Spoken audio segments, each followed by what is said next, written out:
नमस्कार, मैं श्रीमती उमा यादव, शासकीय उच्चतर माध्यमिक विद्यालय कन्यावाड़ा, व्याख्याता वाणिज्य। पिछली कक्षा में हम साझेदारी के प्रश्न हल कर रहे थे। उसमें मैंने आपको परफॉर्मा भी बताया था और एक क्वेश्चन हल किए थे। उसके आगे का प्रश्न हम आज हल करेंगे।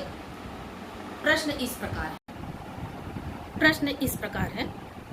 जय, विजय और संजय साझेदार हैं जो लाभ हानि 2:1:1 के अनुपात में बांटते हैं। उनकी पूंजी क्रमशः 28,800, 19,200 एवं 14,400 है। साझेदारों को पूंजी पर 5% वार्षिक ब्याज दिया जाता है। संजय को 7,200 रुपए वेतन दिया जाता है। विजय को सकल बिक्री पर 3% कमीशन मिलता है। फर्म का लाभ 27,600 रुपए है। सकल विक्रय 3,36,000 रुपए है। उनके आहरणों पर ब्याज क्रमशः 192 रुपए, 240 रुपए और 288 रुपए था। लाभ हानि खाता विवरण बनाइए। लाभ हानि वितरण खाता बनाइए। ये हमारा प्रश्न है। जैसे कि मैंने पिछले प्रश्न में बता चुका था कि आप परफॉर्मा बनाइए और परफॉर्मा के आधार पर सारे सवाल आपके बन जाएंगे। इस प्रकार से ये हमारा परफॉर्मा है। इस परफॉर्मा को देखते हुए हमको लाभ हानि नियोजन खाता बनाना है। तो चलिए देखते हैं।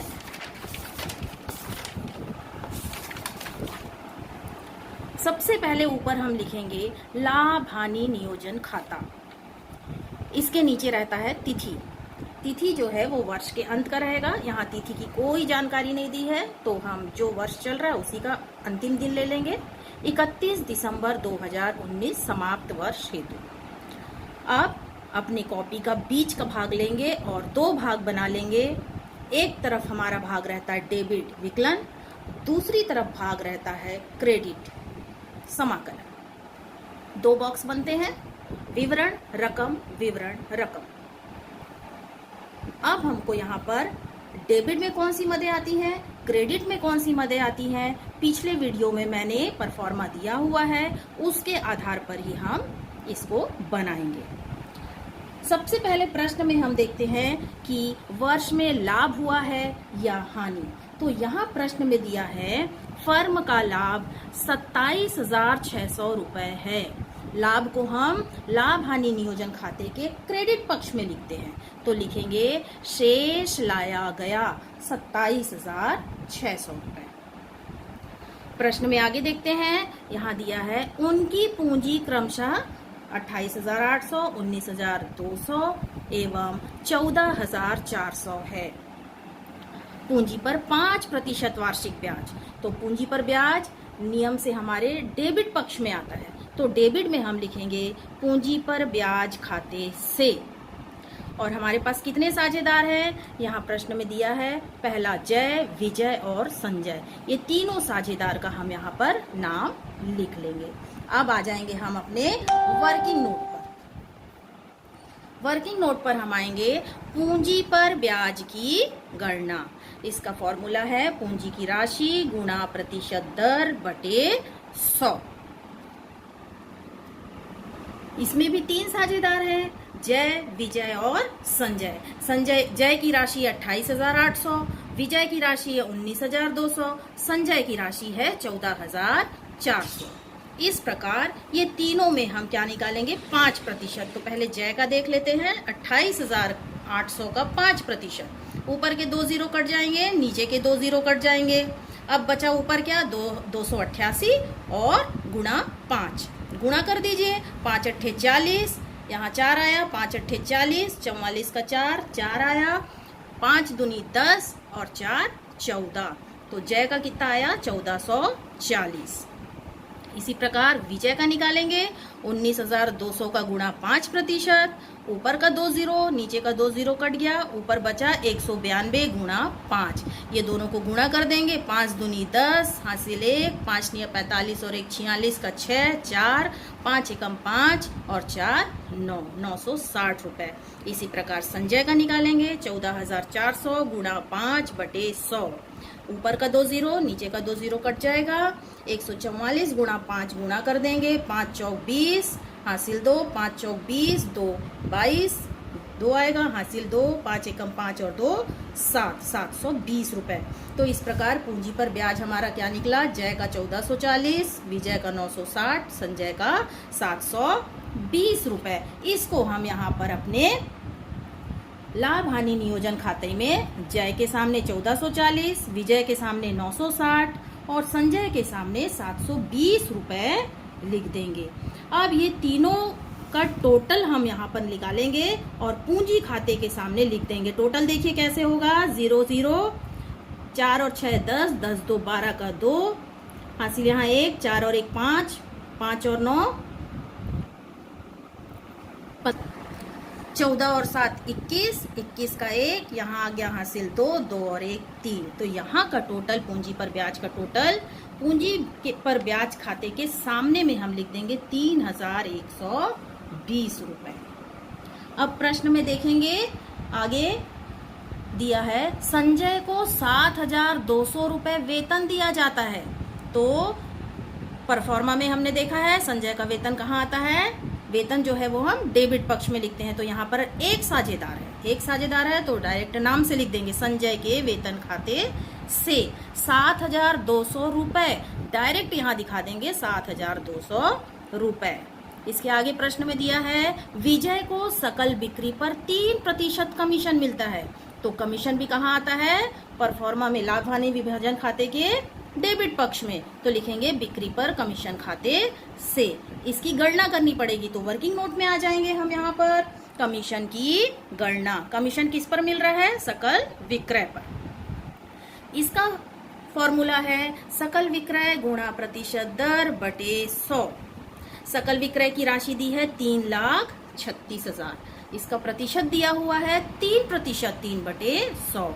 ऊपर के 2 जीरो, नीचे के 2 जीरो कट गए, ऊपर बचा 3,360 गुणा 3, 3 शून्याम 0, 3 छक 18 की 8 हासिल है 1, 3 तिया 9 और 1 10 हासिल है 1, 3 तिया 9 और 1 10, 10,080 रुपए। इस कमीशन की राशि को हम यहाँ पर लाभ हानि नियोजन खाते में लिख देंगे 10,080 रुपए। अब यहाँ पर हमारा प्रश्न देखिए आगे है उनके आहरणों पर ब्याज क्रमशः 192 रुपए, 240 रुपए और 288 रुपए था। तो नियम से लाभ हानि नियोजन खाते के डेबिट पक्ष में पूंजी पर ब्याज आता है, तो क्रेडिट में आहरण पर ब्याज आता है। तो आहरण पर ब्याज हमारा निकाल के दे दिया है। इसमें भी 3 साझेदार हैं, जय, विजय और संजय। तो हम लिख देंगे जय की राशि है 192, विजय की राशि है 240, संजय की राशि है 288 रुपए। ये हमारे प्रश्न में निकाल कर दिया हुआ है। तो इस प्रकार से हमारा ये प्रश्न जो है यहाँ पर सारा क्वेश्चन खत्म हो गया। यहाँ पर प्रश्न जो है हमने सारी राशि पुटअप कर दिया। अब हमको यहाँ पर क्या करना है, टोटल करेंगे।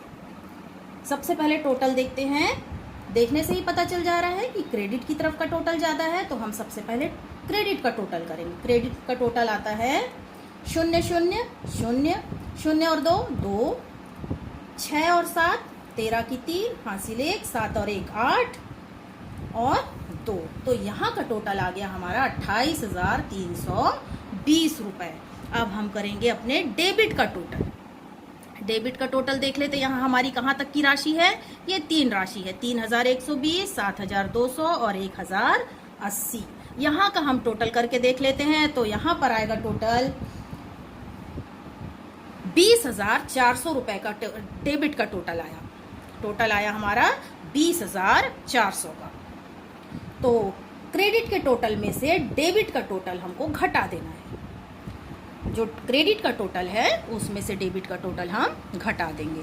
तो 0 में से 0 गया 0, 2 में से 0 गया 2, यहाँ 3 है तो इसमें से इसको दे देंगे तो ये 13 बन जाएगा। 13 में से 4 गया 9, यहाँ बचा 7 और यहाँ पर आ जाएगा 0। तो यहाँ हमारा आंसर आ गया 7,920। अब नियम से यहाँ पर हमने बताया हुआ है कि जो आंसर आता है उसको हम पूंजी या चालू खाते के नाम से दिखाते हैं।